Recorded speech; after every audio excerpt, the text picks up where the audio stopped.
Breaking news before the actual video starts. Okay, so the claim on my mysterious skin video got reinstated and I have now filed an appeal. However, this has opened my eyes to that, maybe I should have some sort of safety net. So I have now started a Vimeo account where I upload every video that has gotten a claim or something like that. Just in case. If I have to resort to delete one of my videos, then I will upload it to Vimeo so you can check it out there. So I'll post links to my Vimeo channel in every description of every video. Please check it out if you want to. Now back to the actual video. It's been 1 week since you looked at me.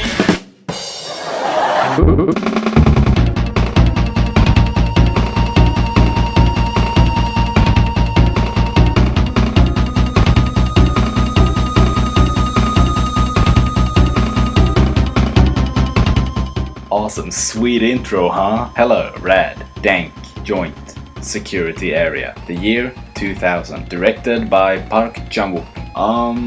I don't know whether to make heads or tails from this movie. I know that Quentin Tarantino really likes it, but I just don't really get it. What is this movie? I don't know. I found it to be structurally confusing and tonally inconsistent. It's like Rashomon meets The Usual Suspects, but then you have this whole Fox and the Hound part in the middle that goes on for way too long. The movie is only an hour and 45 minutes long, but that middle part that only goes on for about 30 minutes feels double that amount. I was really confused by its narrative. I lost track at all the timestamps showing up constantly, so when we were shown scenes that we had kinda seen before but in a different perspective, I didn't realize it until the scene was over. Some of the acting is not that great either. She did fine when speaking Korean, but whenever she spoke English it was horrible. And the same goes for the other actors speaking English. They were even worse. Thank God it wasn't all like this. The atrocious acting gets balanced out by the Fox and the Hound crew. When you have an actor as skilled as Kang-Ho, you've certified your film to have at least some great acting moments. Joint Security Area is mainly about the tension at the border between North and South Korea, and communism versus capitalism and so on. A crime occurs at that border and we get this Rashomon take on it. If you haven't seen Rashomon, well, you're missing out. It's a great movie. But what I mean is that we get the crime from several people's perspectives. It's not a replica of Rashomon. It's a Park Chan-Wook film, so of course it's gonna be way darker. Only having seen Oldboy from him though, it was not at all the movie I expected. I was prepared for the opening scene of Saving Private Ryan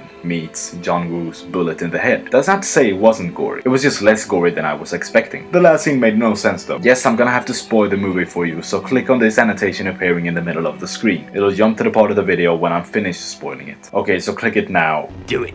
About that last scene. Sergeant Lee is being sent to a hospital, I believe, but since it appeared as if he did all the killings, he's probably gonna get punished for it. Or not. Major Chan doesn't seem too serious about it. But he pulls the gun from one of the soldiers and then kills himself. But I just have one question. What the fuck happened here? Where did the soldiers go? He just pushed them and pointed a gun at them and all of a sudden they vanished. There was even a third guy by the car. The fuck happened to him? Like, okay, I understand if they kept a bit of distance because he has a gun now, but the other soldier isn't gonna pull his gun on him? No one's trying to talk him out of the situation. No one is grabbing him. He's sitting down because he fell on his already wounded knee. He's not gonna be able to turn around and shoot you with his quick draw skills. Just tackle him from behind and the problem is solved. Seriously, he just sits there and looks at Sophie in the window, and then apparently just sits there long enough for her to leave the room, run down the stairs and out of the front door. You don't think you should have grabbed him then? How was this wounded man gonna hold 3 people at bay with 1 gun while sitting down? And where the fuck is everybody else? This guy has been involved in a huge crime between 2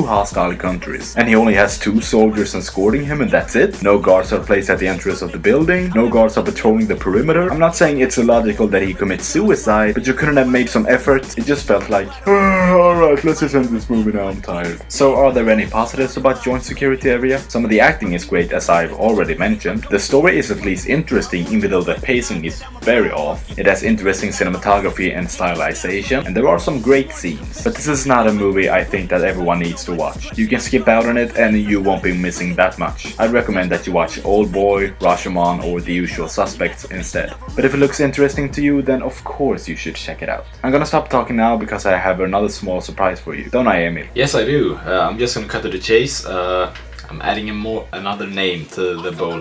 This will be the final one. I didn't plan on doing this, but you know. Okay, so I've only I've known about this director's existence. I didn't really know anything about him, but then he showed up in the Criterion closet and I just instantly loved him. So I had to do myself a favor and adding him to the bowl. And that man is Joachim Trier. And now let's pick the next one.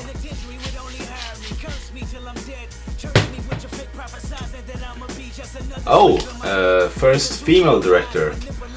It is none other than it is none other than Sofia Coppola. Yeah, so let's hope it'll be a good one. Bye. I saw them shit like a slave, can be black. Oh, if you feel money for pain, can be black. I man, I saw them put me in a chain, can be black. I'm a now, me go